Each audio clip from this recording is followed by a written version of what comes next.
Welcome to Bay Area Art Beat. I am so excited this month to be at the California Jazz Conservatory.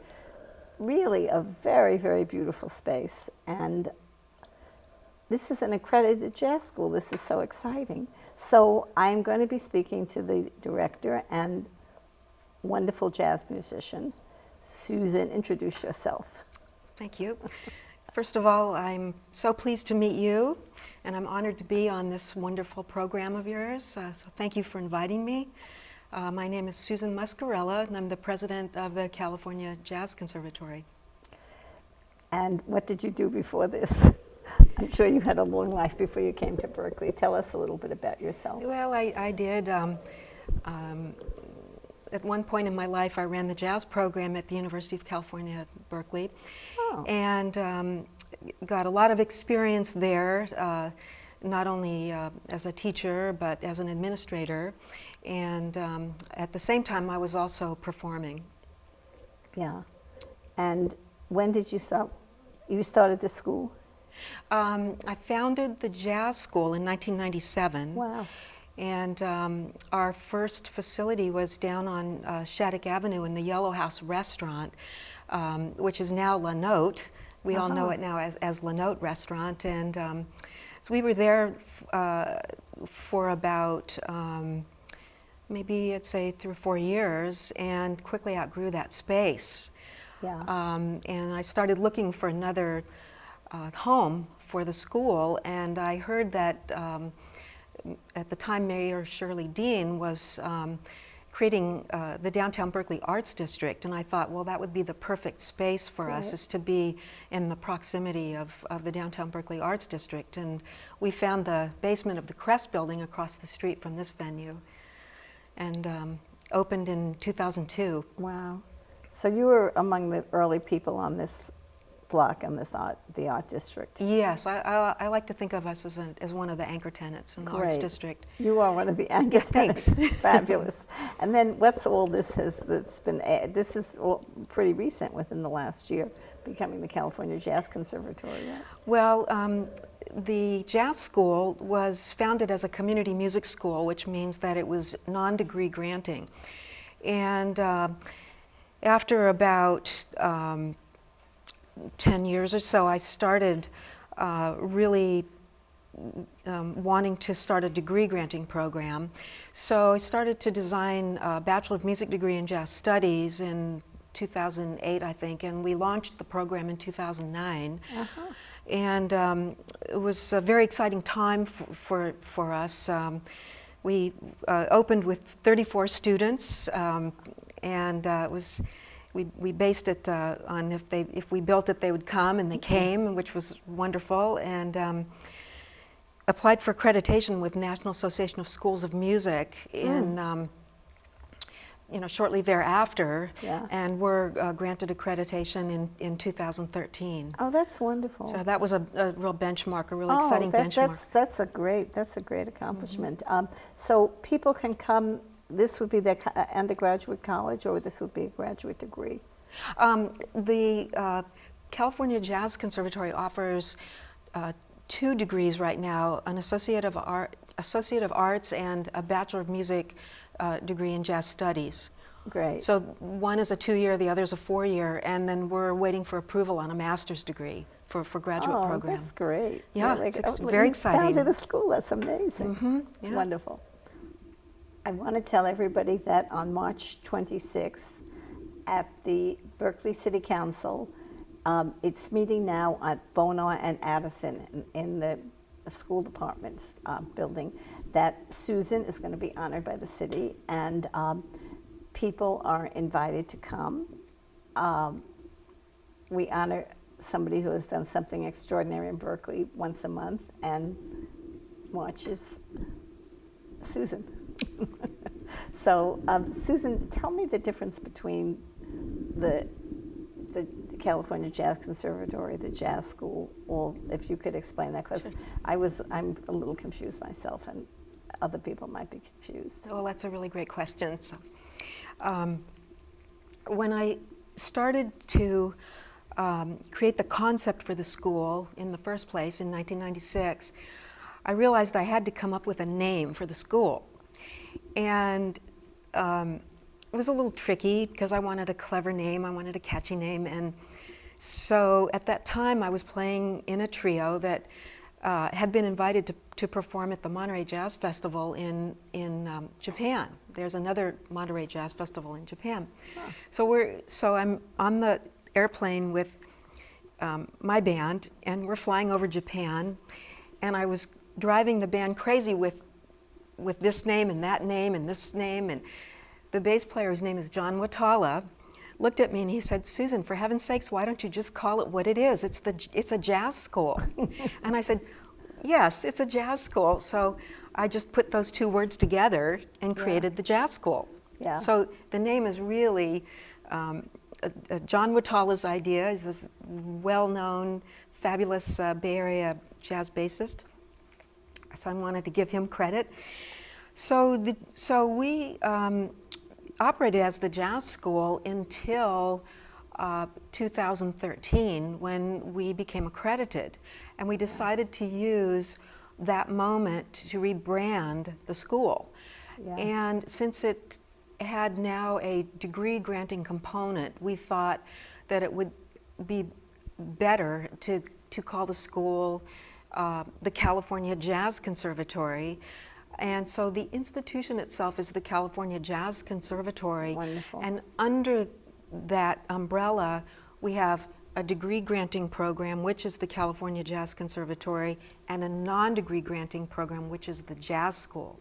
Yeah. So the Jazz School is a very sentimental name for me and for our community, and I did not want to lose that. So we still have one. I think it's incredible. I just thank you. Really want to congratulate you. And now I am so delighted that we're going to hear you play a little bit. Well, thank you for the invitation. It's great. I love to see a piano in the studio with us. Thank you. Thanks, you, Susan. Thank you. Thank you, Susan. Very, very much. Thank you.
Welcome back to Bay Area Art Beat. And it's very exciting that I'm going to be speaking to a student now at the Jazz School, California Jazz Conservatory.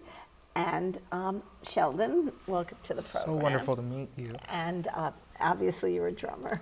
Yes, I got the sticks right here. I see by your drumsticks you must be a drummer. Mm-hmm. So How long have you been here? Well, right now I'm working on my second semester at the conservatory, and it's absolutely incredible. What do you, I mean, besides drums, are you studying towards an undergraduate degree, or what are you studying towards? Right now I'm studying towards an undergraduate degree, and I'm working with my instructor Alan Hall, who's I take private lessons with. I've been doing a lot in the Brazilian on music with Marco Silva, and I've been really exposed to a lot of fascinating, like new, interesting concepts that I had never even fathomed. Great. Do you play somewhere besides here? I mean, do you have gigs and things like that? Or? Right now I'm working on just playing with other people. I go to a lot of jams. Yeah. I definitely go see a lot of live music. There's a Sunday night jam that I go to every once in a while. There's actually there's a restaurant just down the street called La Mach that has a jam every once in a while. Great. So there's a lot of opportunities to play around here. That's wonderful. Where did you go to school? Did you grow up in Berkeley? I did not actually. I went to high school for 2 years in Arizona, and then I used to go to high school in Santa Rosa. So you're a new Berkeley import. Yes. Yeah. It's very fun, and it's a really, really cool experience to be living in the city. Great. And what are your other interests besides music? Right now, music is really my full interest. I've been really focused on just bettering my craft, and I think that Susan and the team that she's put together has really, really benefited me and helped me do that. Great. How long have you been playing? I've been playing ever since I was actually like 3 years old. Okay. Whenever my grandmother would take me to church, and every weekend, and I would go and sit up on the drum set and just try and bang away. And really, from 3? Yeah, and for some reason they just let me keep doing it, and so I've just stuck with it ever since. Oh, that's fabulous. Yes. So you started out of playing music in church? Yes. So many musicians do, I guess. Absolutely. Yeah. It's an amazing experience. Yeah. What do you have sisters and brothers in your family? Yes, I have a younger sister and a younger brother. My little brother, he plays cello. My little sister plays violin, and so we're kind of starting a little musical family. Yeah. Do they play jazz or classical? My little sister is just starting out in the jazz band right now, and my little brother doesn't have the opportunity to play jazz yet, but he's excited to. Good. So this is where you are now. You're settled here in Berkeley. Mm-hmm. Yeah. What other kind of interests do you have? I would say some of my other interests. I'm really, really into film and things like that. I'm really interested in entrepreneurial aspects of life. Just starting business, whether it's through music or things like that. Really just interested in furthering my knowledge in the world and things like that. Tell me about some of the other students here. Well, the great thing about this school is that the population is really, really small, and it really helps create a family aspect, I guess you could say. Yeah. I'm only in my second semester, and I feel like I almost know everybody. That's fabulous. It's really cool to see all the other students around the hall, and just everybody kind of knows each other, and it provides an area where we can play a lot, and we get the opportunity to play a lot with each other, and so it's really, really cool. Great. Well, it's great to see the school from all levels. Absolutely. And I'm thank you very, very much for speaking to us, and I'm really delighted that the audience is going to be able to hear your playing, and good luck with whatever the future brings. Thank you so and much. Keep drumming away. Thank you. Thanks a lot. And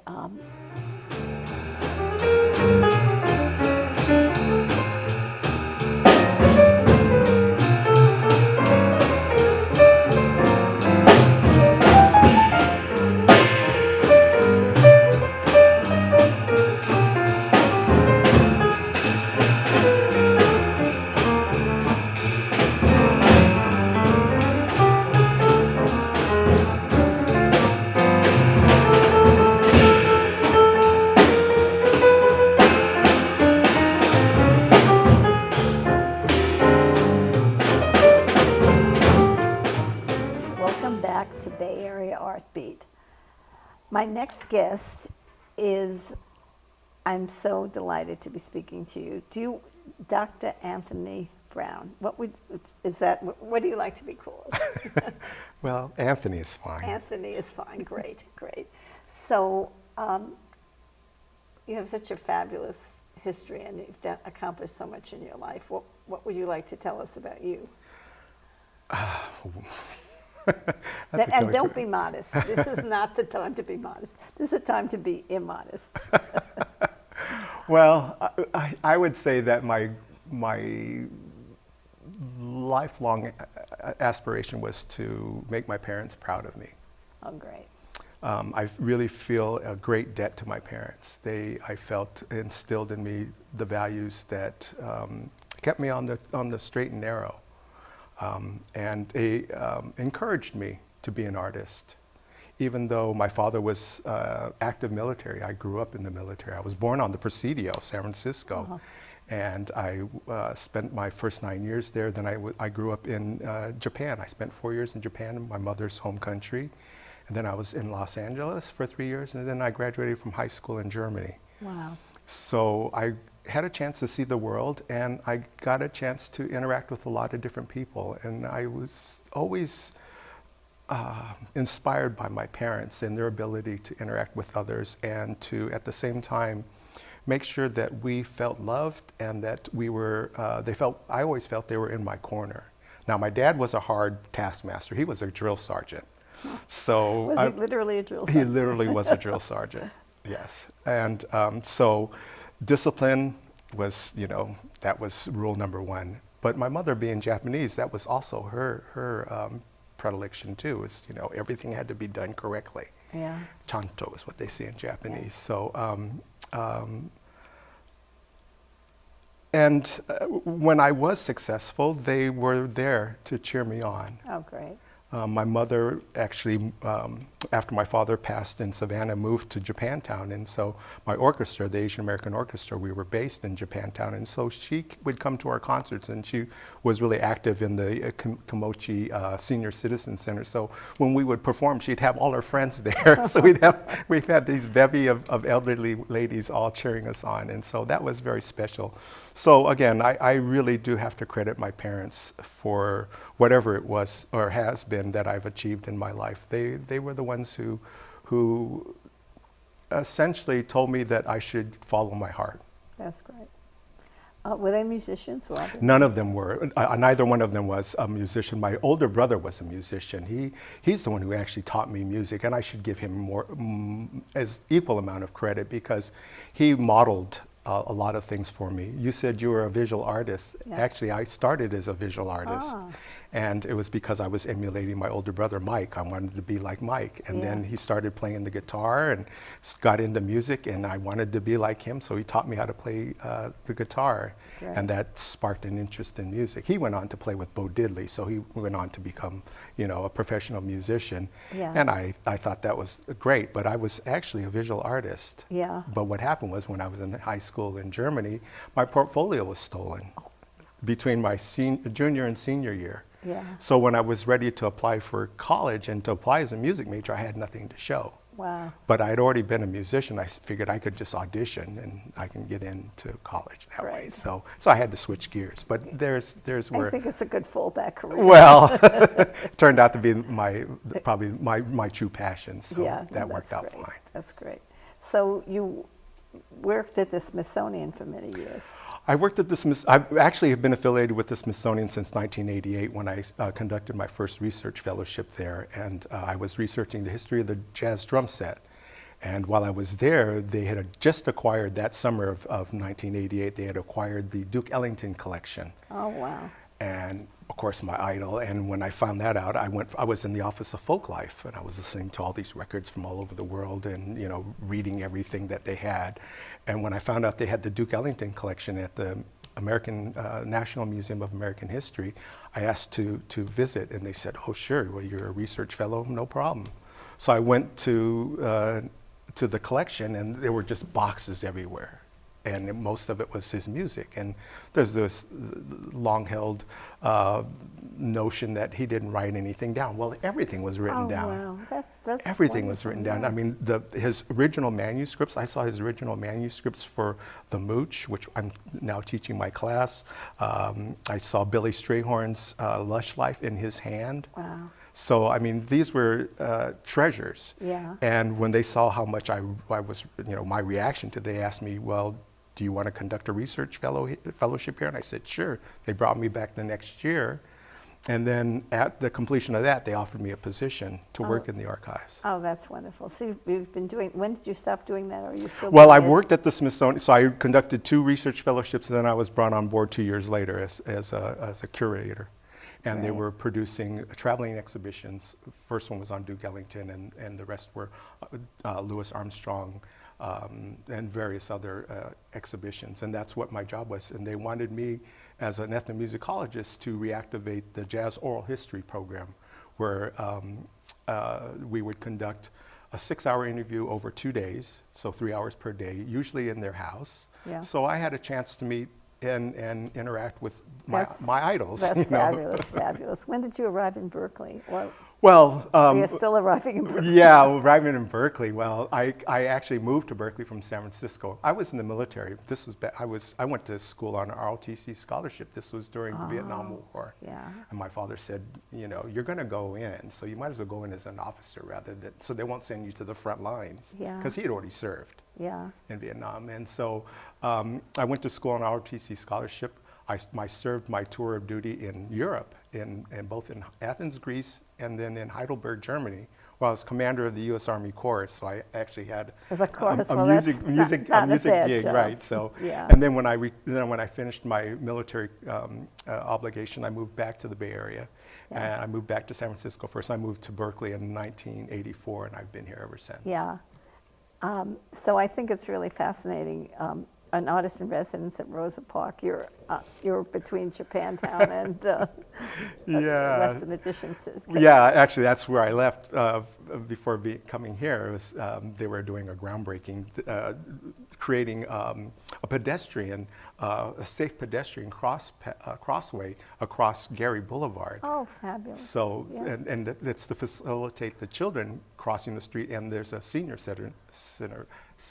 citizen center that also requires a crosswalk. So that's what they were celebrating the Great. groundbreaking today. Well, you embody the two worlds, right? You bring them both together. Yeah. Well, again, I just feel. My birthday is on March 17th, and when I was born at the Presidio, Letterman Hospital, which I think got turned into Lucas Light and Sound, whatever, and then Yeah. but I remember my mom told me later, she said, oh, when you were born, the doctor said, oh, today's St. Patrick's Day. And she, of course, being Japanese, didn't know anything about what that meant. He said, oh, well, that means he's going to be lucky. Oh, great. That's great. So you feel lucky? I feel truly fortunate. Yeah. And again, I would not want to live anywhere. I've lived on 4 continents, and I wouldn't want to live anywhere else but in Berkeley, California. Hooray! Well, I think that if one feels lucky, you're lucky. It's great. Well, yeah. Thank you. It's thank been you, such a Susan. pleasure to speak Thank to you, you. really. And thank you so much for joining us on Bay Area Art Beat. We'll be back next month, and next month we're going to talk about dance. So be with us and find out new things.